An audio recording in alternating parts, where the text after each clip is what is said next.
Welcome to Indie Authors Tell All, where independent voices take the mic. This podcast is for those engaged in or interested in independent publishing, from writing to marketing and everything in between. We're here to shine a light on real-world challenges and successes in independent publishing, straight from the people making it happen.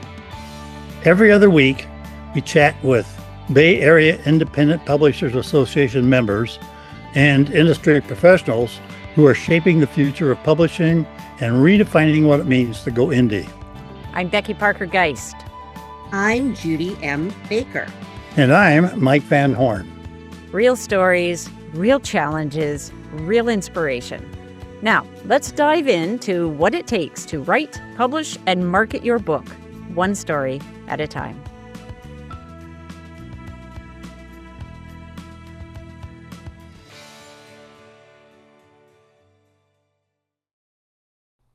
Hi, I'm Becky Parker Geist. I am one of the hosts of Indie Authors Tell All, the podcast that is hosted by Bay Area Independent Publishers Association, where I also serve as president.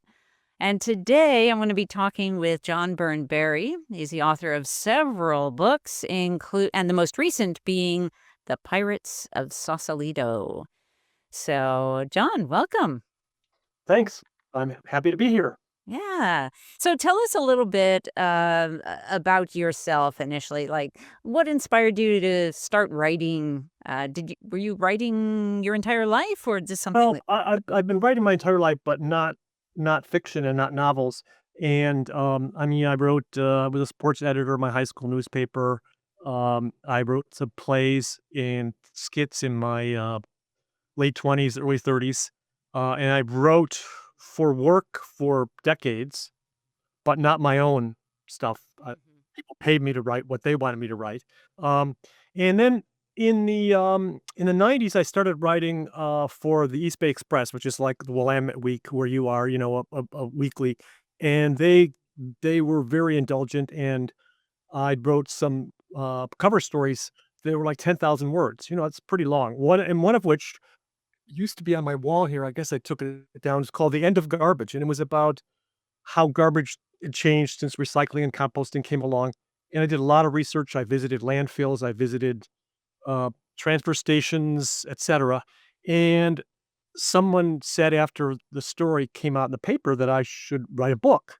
I thought, well, don't read nonfiction books. Why would I want to write a nonfiction book? So I decided instead to write a novel based in that world. And this is a novel here. It's called Wasted: Murder in the Berkeley Recycling War. Yeah. Murder in Berkeley Recycling Yard.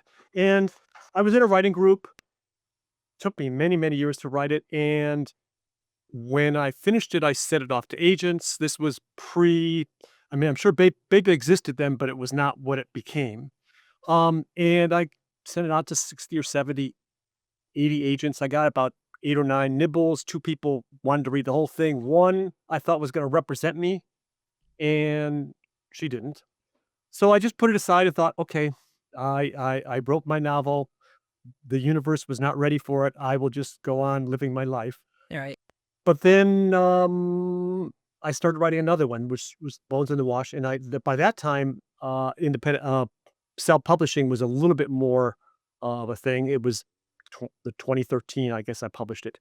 And the rest, as they say, is history. Actually, about 2 years after I published Bones in the Wash, maybe a year, I thought, well, maybe I'll go back to my first novel and look at that again. And I remember I put the Microsoft Word document on my Kindle, and I was reading it, and it was lunchtime, and I was hungry, and I was 80% of the way through, and I couldn't put it down because I couldn't remember exactly how it played out. So here I was, a reader of my own book, but it had been long enough that I sort of forgot, and it was a sort of an exciting thing. And I did rewrite it, rework it for at least a year before I published it. And then I've done 2 sits, so Yeah. four so far. Yeah. I love all your books. I've read them all. Thank And you. Appreciate that. yeah, it's, well, let me ask this about, so when you started becoming aware about self-publishing, independent publishing, and When did you find BEPA? Well, believe it or not, I don't think this was I don't think this was the actual reason for me joining because I found there was a lot of information there. But there was a book awards, Okay. Yeah. which I ended up winning. And I sort of applied to a bunch of book awards, and you needed to be a member. And I thought, well, this looks like a good place to be a member. And I do recall also that the reward for winning the book award was being asked to join the board. Oh my goodness, how funny. I mean, maybe the oh yeah, yeah, we want. By the way, do you want? So, uh, I think the first book I published without BEPA, and I learned a lot, but I also made a lot of false starts, and there were a lot of things that I did that I wish I would have known. But that's probably still the case now. So there's just the world continues to change, and there still continues to be things I don't know, and especially about promotion. So once I found the community, the other part of it is that writing.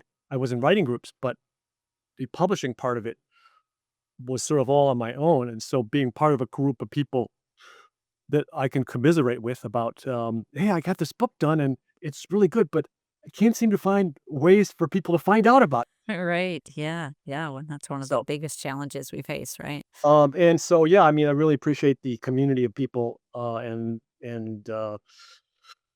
meeting in person was great, but it works out just fine online most of the time too, and, Do you remember what year you joined BEPA? it When might have was been it? 2014 or 15, I'm not sure Okay. exactly. But I published Bones in the Wash in December of 2013, so it might not have been the next year, it might have been the following year, but, Mhm. But you've been in it a good long time at now. least 10 years, at least 10 Yeah. years. Yeah. How would you say the experience of being part of Bay Area Independent Publishers Association has shaped your journey as an author? Well, I mean, one, even though I occasionally look at the traditionally published world and think, "Well, yeah, if I could just" it gives me the freedom to think, "Well, I can do this by myself." The other thing is that I was a graphic designer and for, decades, so the work that needs to be done to get a book to, ready to print is the kind of stuff that I already knew how to do. Now, there were specific things like the templates and stuff like that that you had to learn, but I did know how to make things look professional, on the screen, on a page, etcetera. So I had that advantage, um, and I like doing that part a lot. It's a lot easier than writing a book. Yeah, yeah. And that is one of part of the mission of BEPA is to help elevate the whole independent publishing industry and our work to so that it does look more professional, Right, as you right. say. So yeah, that's Yeah, great. And we have a neighbor who published a book that was self-published. It was 10 years ago. It was so amateurish looking. I mean, my wife, who's not a graphic designer, just sort of thought, "This this is like a high schooler did it or a grammar school person did it." It was just yeah. bad. Yeah, it's really interesting, isn't it? How I mean, there's always the, don't judge a book by its cover. We all do, of course. Because I think n- not because we're like bad people, but because we need ways to quickly make decisions. And so we see something and it looks like, oh, well, it's the presentation of it is so amateurish. Well, then probably the storytelling will be too. And who knows? It Right. might be a fantastic No, there are discovery. books that are well written, that are poorly produced, Right. but why would you take that risk? Right. It's hard enough to get the book out there if it looks professional and Right. is well edited and well written. Right. Why make it even harder for yourself? Right, right. And then there is the notion that how you do anything is how you do everything, Yeah, yeah. which also kind of feeds into that idea that it's so important that we find the ways we learn what we need to learn, we hire the team members we need to hire in order to make our finished book that we're publishing look as professional as it can. Well, also, yeah, I'm mostly retired, and I'm not dependent on um, royalty sales to put food on the table. So the feeling good about the product that I create is part of the payoff. It's like I'm an artist. I'm doing it for the love of the creation, not the response of the real world. Not that I don't appreciate um people reading it and liking it and all that, but I don't depend too much on that because that would not be a great idea. Yeah. Right. And I wouldn't keep doing it if I didn't get a lot out of the process. Right. Right. So, And I think that's true for probably most of us independently published authors, that there is a real reward in just being able to, to go through the process and to end up with a professional looking, feeling, sounding, finished product for the world. well, it just occurred to me, I did win another award that wasn't about books from work many years ago, and I gave a little talk when I got it, and I quoted this guy, this psychologist named, I forget his first name, Seligman. He writes about happiness, and he said one of his things was, "Find something you are good at and like to do, and do more of it."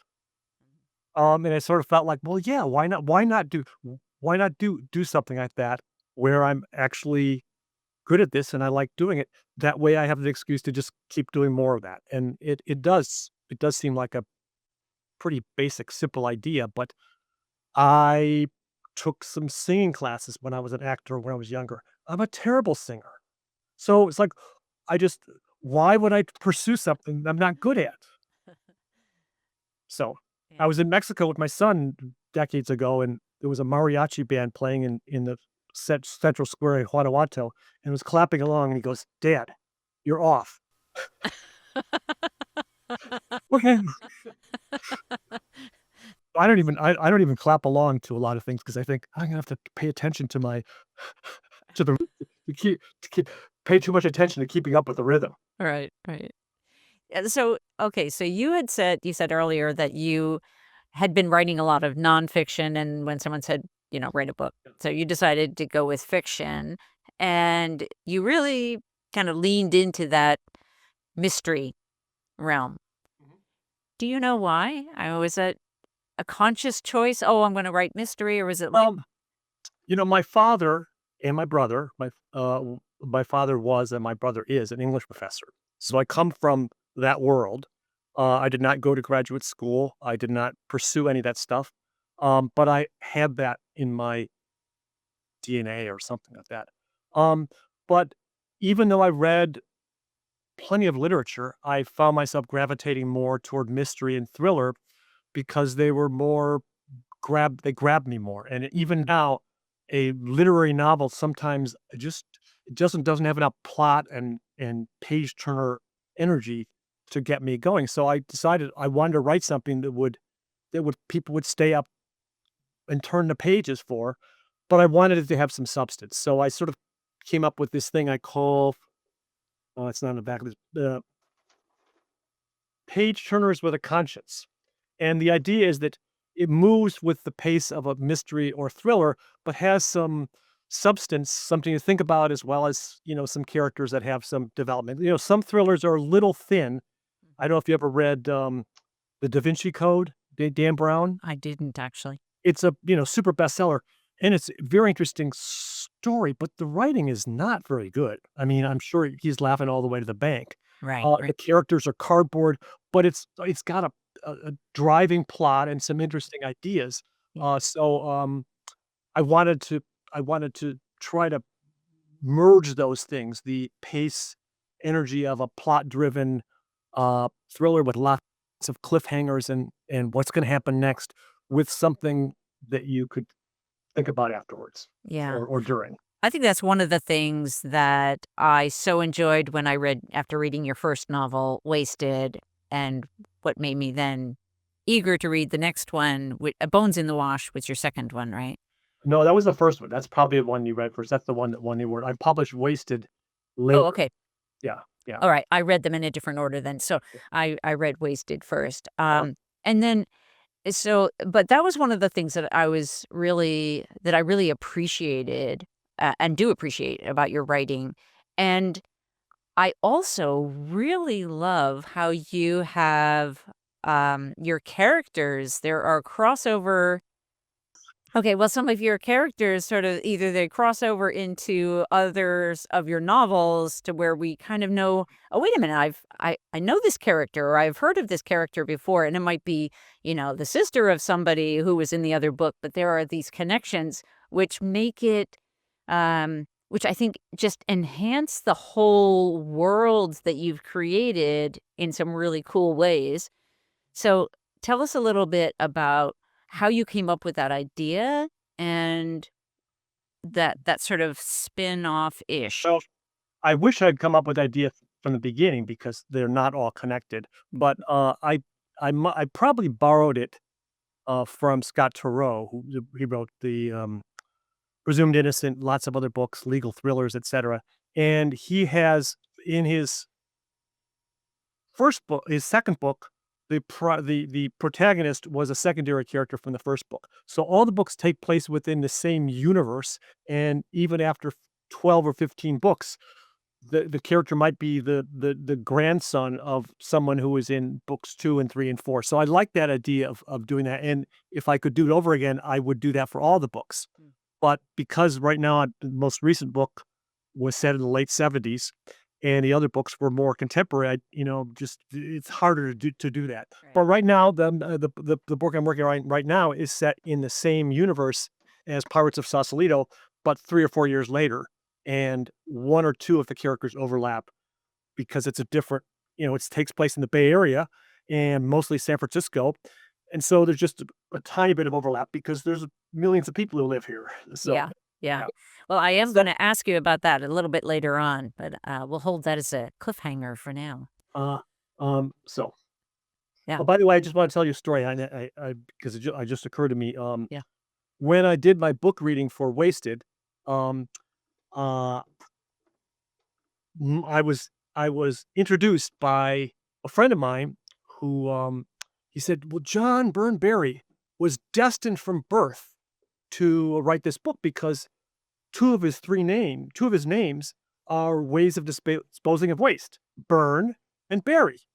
At which point someone in the audience said, "I believe that John is a well-known way of disposing of waste as well." Uh, so that's how if people want to remember my name, johnburnberry.com, etc. Right. And of course, the spelling does not Oh, yeah, match the different ways that those are used, but that's hysterical. But these days, maybe you could type that in and it still would show up. I don't know. Bury. I don't know. But Great. John, let's just take a short pause and we'll come right back. okay. As an author, you know that writing a book is not easy, and that publishing and promoting it can be even harder. Wish you had fellow authors and professionals you could learn from who would give you encouragement and guidance to get through the tough spots? That's what we offer at the Bay Area Independent Publishers Association, or BAPA. We're a volunteer-run educational community dedicated to elevating the art and the business of independent publishing. Not in the San Francisco Bay Area? No worries. We have members from all over, and we meet monthly on Zoom. For just $10 a month, you get full membership benefits. Whether you're writing your next novel or children's book, launching a nonfiction book, building your author brand, or working with indie authors, BAPA gives you the tools and the network to publish smarter, grow faster, and thrive independently. Visit BAPA.org. That's BAIPA.org and join us today. Become part of a community that understands all the challenges of indie publishing and helps you get through them. All right, so let's talk a little bit more about your membership in Bay Area Independent Publishers Association and how that has been helpful to you. And what would you say is maybe the biggest challenge that you have faced or are facing with being an author, and how BEPA assists with that? Well, that's a tricky one. It's not that it's a hard question, because the problem is getting the word out about the book. And growing up in the Midwest, where modesty was a virtue, and my parents were always, don't brag, that's a bad thing. You have to, especially with social media, you've got to have a certain amount of, hey, look at me, and that's still not something I'm as super comfortable with. If I'm giving a talk, and I like doing talks, a book talk or whatever, then, people, that's expected. But, just regularly, I mean, I've been to plenty of parties over the year where I just published a book 2 weeks ago, and I'm waiting for someone to say, "Hey, what's going on with you?" Because I don't feel like, "Hey, look at me, I just published a book. Here it is. You want a bookmark? Here's where you can get it." So, the fact that other people are dealing with that same issue is very useful. And, there are various strategies that I've learned about how people do it. But I think the main thing is just that we are all sort of in the same boat, that there's very few people who can publish a book and then just sit back and let the sales come through. It just doesn't happen like that. Right. Actually, I have a friend like that, a close friend like that, who's not in that situation. But he's written a book about PTSD. It's he not only sells hundreds of thousands of copies, he has people writing him notes saying, "You saved my life." Mm. So he's providing a solution to a problem, and the writers of fiction are not doing that. Hmm.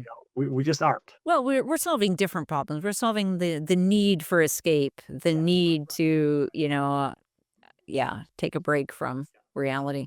But Pretty but much. also, I think what I like about it, seriously, is it's not just about what you get from it, it's what you can give to the rest of the people too. Right. And that's an important part of feeling connected with other people, being part of a community. Is It's not just about taking, it's about sharing and giving and all that kind of stuff. And I'm also, one of my part-time jobs is being crossing guard, and I get paid for it. But I have to get up at 6:20 every morning and get out there in the cold and sometimes rain. But part of it is sort of being a goodwill ambassador. Hey, morning, how you doing? How's your weekend? It's just, and I'm outside, but I like helps me be out there and ideally contributing a little bit of joy to other people's lives by asking them questions and being interested in them and saying hello, all that. Yeah. So, what would you say is one of the things that you find uh, most valuable, most helpful, most rewarding in whatever way about being a part of BEPA? Feeling part of a community and being able to contribute, Yeah. as well as learn things. I would say sometimes I feel as if there are times where I don't feel as if I necessarily learned that much new that particular day, but it didn't matter because I still had a chance to be part of the group and part of the community and feel connected. Right. Right. So it's become, after 10 plus years, it's become maybe more of the giving and less of the taking or something. Yeah. Yeah. And now and then there are some things that made me think, "Oh, I never thought of that before." But Mhm. but after 10 plus years, some of the ideas are essentially iterations of previous ones and all that kind of Right. stuff. Yeah. I think even that, even the, at least for me, the repeat information can be so helpful because, first of all, you're in a different place in your journey of publishing. Yeah. You might be starting a new book and need reminders about early things, but also just that, I think one of the other things that I so appreciate about it is the generosity of spirit. It feels like a very nurturing place to That's right. be. Yeah, Uh, and being part of a group that has a generosity of spirit is really a positive thing. I've been part of groups before, a theater group in my 20s, where generosity of spirit would not have been a word that would be characterized. It was a bunch of self-absorbed, uh, prima donnas. yeah, yeah. Maybe that's a little harsh, but so in case one of them is listening, Yeah, right. Just in case. Um, but they'd probably agree with me. yeah. If you were talking with somebody, and you may have had this conversation many times over the years, but if you were talking with someone who was either in the process of writing a book or has finished one somewhere in the process, maybe they've already published independently or trying to market, what would you tell someone like that who is considering joining BEPA? I was thinking about the broader question of just pursuing the book, doing the book in the first place, Yeah. which is that I think people who are not familiar with the publishing world have a grandiose idea of what that's like. I mean, I have heard people say, "Oh yeah, I got this great idea. I'm sure it'll be a bestseller," and they just do not know what they're talking about. Um, uh, and so one of them is to just manage expectations, but also it is a solitary thing to be working on a book. I recently helped a friend publish his memoir.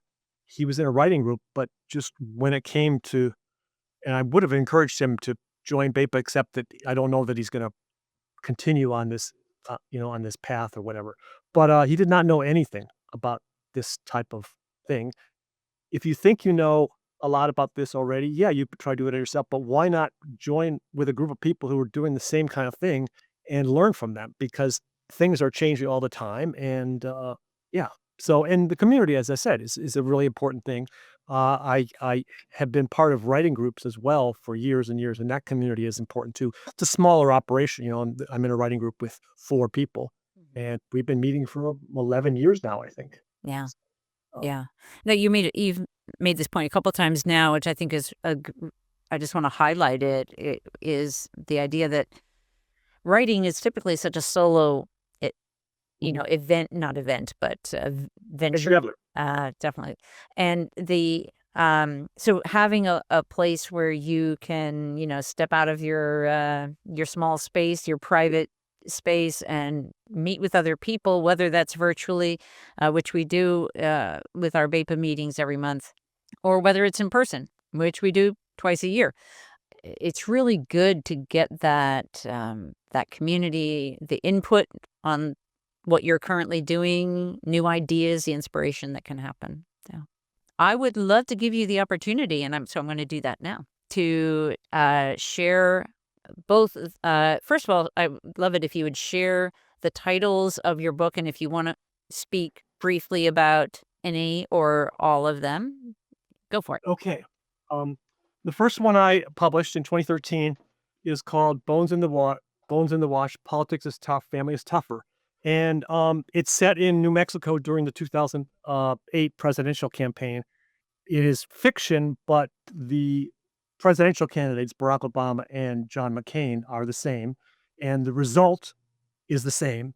Um, and what's so interesting now is that that was 2008, 18 years ago, but it feels like ancient history. There were dirty tricks in the book, devious stuff like that, but it feels so tame and innocent by today's standards. Right. So, Yeah. Yeah. anyway, that I really had fun doing that. I had spent some time knocking on doors in Albuquerque, and so and New Mexico just seemed like a really good place. It was a swing state to set a book, and I also had the ticking clock because it started in you know I can't even remember. Actually, I could probably look it up right here. It started in May of 2008 and went to just past election day.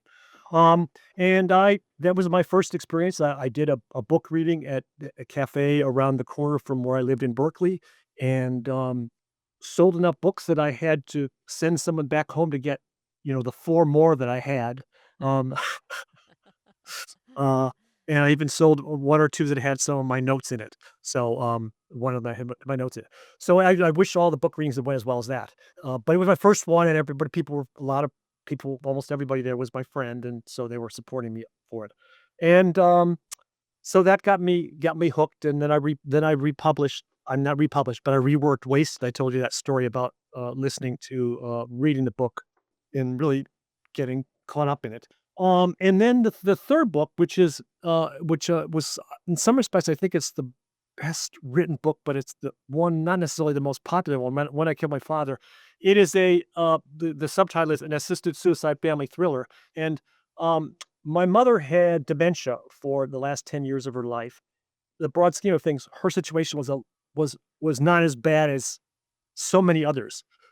She had 5 kids. We were all communicating with each other. Money was not a major issue. We paid for in-home care, and she was also often in a pretty good mood. I'd call her on the phone and say, "Mom, how are you doing?" She says, "Oh, I'm fine, but there's a bear in my living room."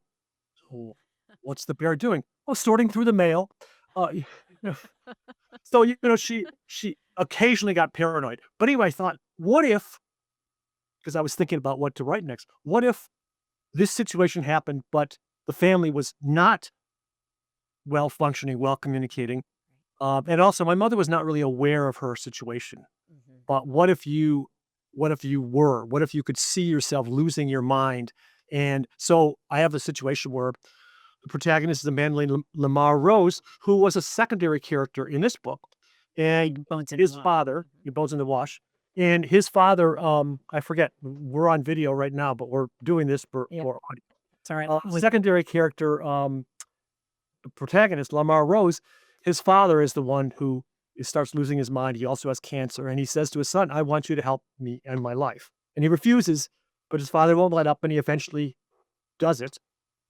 And then at his father's funeral, Lamar's sister accuses him of murder in front of the church, the whole church. And that's where the story goes. It's a great book. I just have to say, I think that might be my favorite of your books, but I've enjoyed them But all. But because it's a heavy subject, yeah, one of my friends who's bought all my books and I've known for 30 years, I haven't asked him lately. He hasn't read it because he says, "I'm just not really up for reading about that kind of subject."